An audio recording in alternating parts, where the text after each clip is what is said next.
Hello and welcome back, my friends. Today I want to share with you what a typical day of gardening looks like around here during a winter's day as we start gearing up in preparation for this upcoming spring growing season. For those of you who may be wondering, this garden is located technically in Northern California, although we're closer to the center of the state here in the San Francisco Bay Area, USDA Climate Zone 9B. We're now entering into our 9th year since we began establishing this permaculture-inspired backyard food forest garden, and although things are looking quite bare at the moment as most of the fruiting trees and shrubs have gone dormant for the winter, I can assure you that things are going to look radically different over the course of the next couple months as everything begins to awaken as the weather warms and we start plugging in some new plants. So today I'm starting off by harvesting these wisteria pods for seed stock. We've got some rain in the forecast and these pods are ready to go. So I think I'll go ahead and get this done first before moving on and planting in some new fruit tree additions.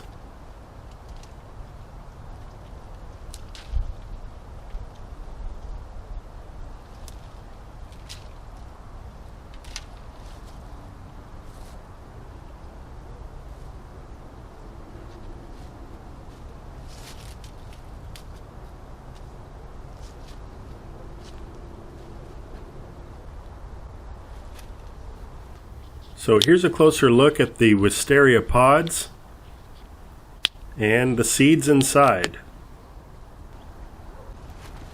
Now earlier in the season, the pods are actually a pretty dark color purple, and as they fully mature and are ready for harvest, they turn into more of a tan color. But both the outside and the inside of these pods got a velvety texture, very unique, and the seeds are quite beautiful as well. And we ended up with quite the harvest today.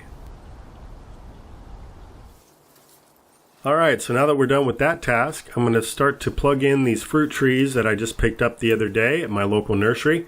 I'm going to start off by planting this fig tree. I've been looking around, taking a gander at the food forest, trying to figure out where I wanted to put this tree. Fig trees can get quite tall, but I like to keep mine pruned down to a more manageable height. And depending on the variety, it can be easy or not so easy to keep them pruned down lower. So one of the main determining factors when I was deciding where to place this tree was how it may cast shade on the rest of the garden.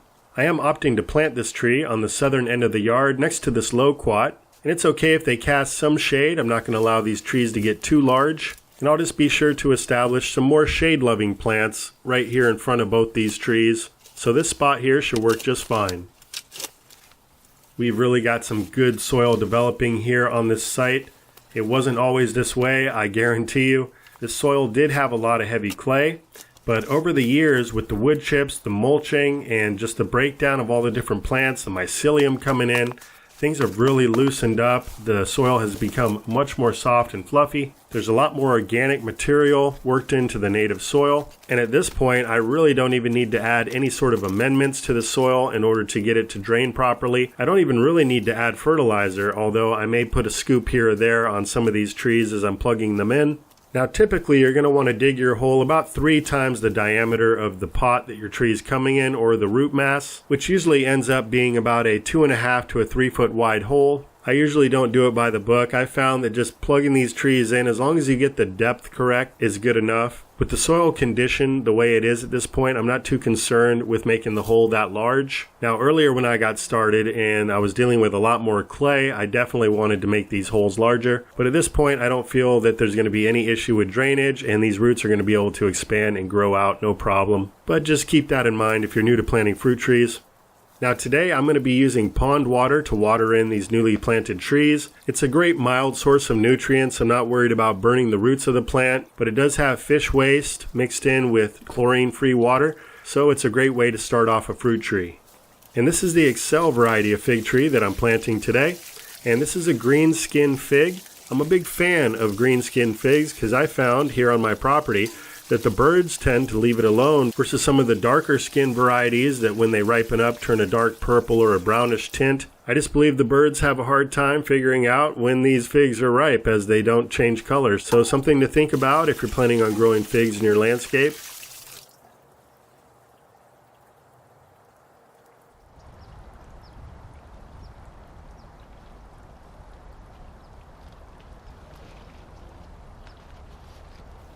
Alright, so moving on, the next tree I'm going to be plugging into the food forest is an Asian pear. This is a Shinseki, and the location I chose for this tree is right at the edge of this older hugelkultur mound. I'm just going to kind of carve out a little edge of the mound.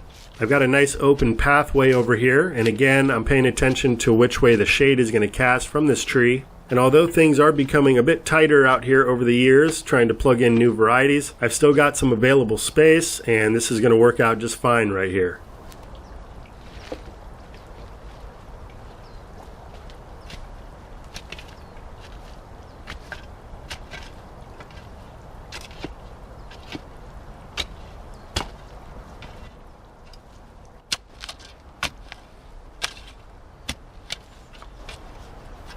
So the soil here at the edge of this mound is really good. This is going to make a great home for the tree.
And although this tree looks as if it was a potted tree, it's just a bare root.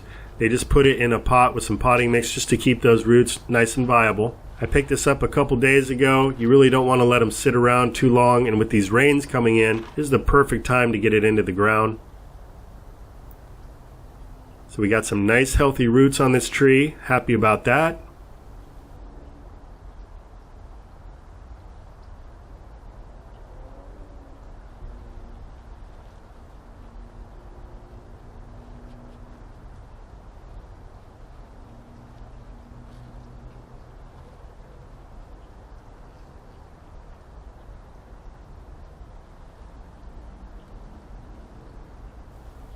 And it looks like my trusty sidekick Happy and her mini-me have come to visit while I'm doing this planting. It's always nice to have company while out in the garden.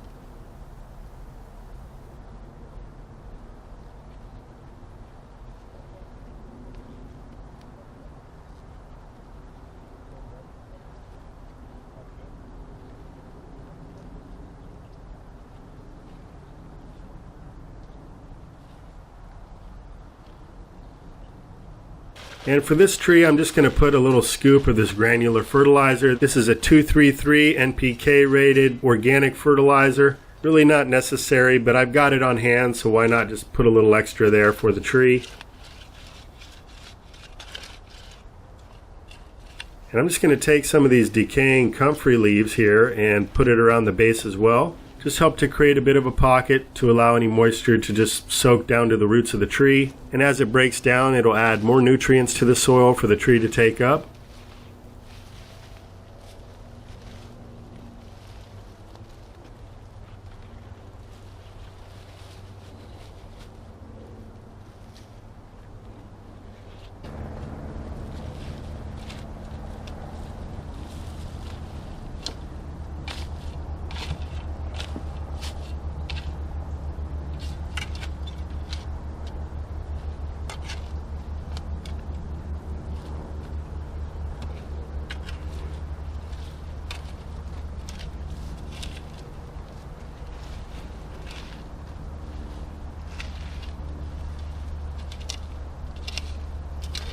Well, things are moving right along. Having a great day today out in the garden. Just rounding off the evening.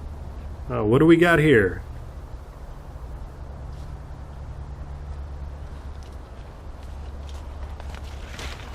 So what I found here is a little bunch of Egyptian walking onion. These are scattered all throughout the food forest. And I can break up these little bull bets and plant them out, and we'll get several new onions coming up.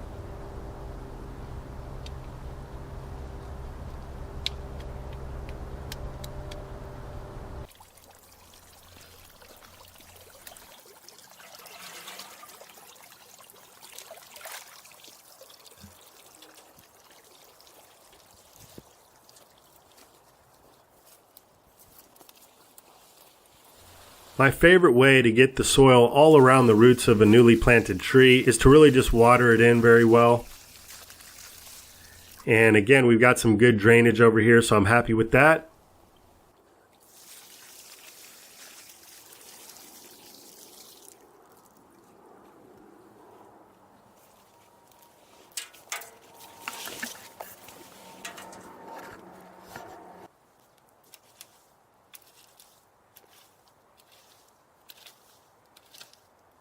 Alright, so now it's time to plant fruit tree number 3, which is a all-in-one almond. And I've already got one of these growing in my garden.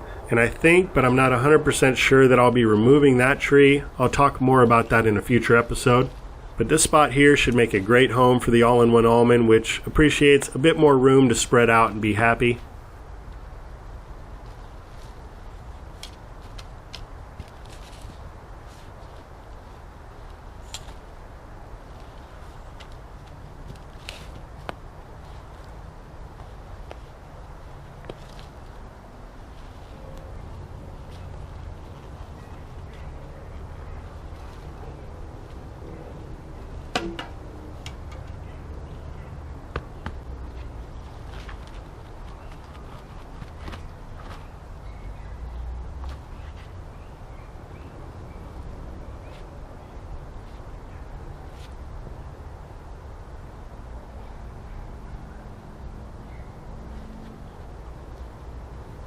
And I'm seeing some really great worm activity in the soil as well, which is just a great sign.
And I think I'm going to call it a night now. So everything that I did tonight was done in about an hour's time. A lot of future food production was created. I enjoyed myself. I hope you guys enjoyed the video. If you did, I sure would appreciate if you give the video a rating and shoot a comment down below. Helps the channel to grow. And if you haven't already, please consider subscribing. New videos every week, sometimes every day. And we're always updating you with all the different projects we got growing on around here. And so with that, I want to thank you all for watching. Have yourself a great rest of the day. And as always, I hope this video finds you and finds you well, out in the world and out in your garden, planting more abundance in your life. Take care, everyone. I'll be talking to you again soon.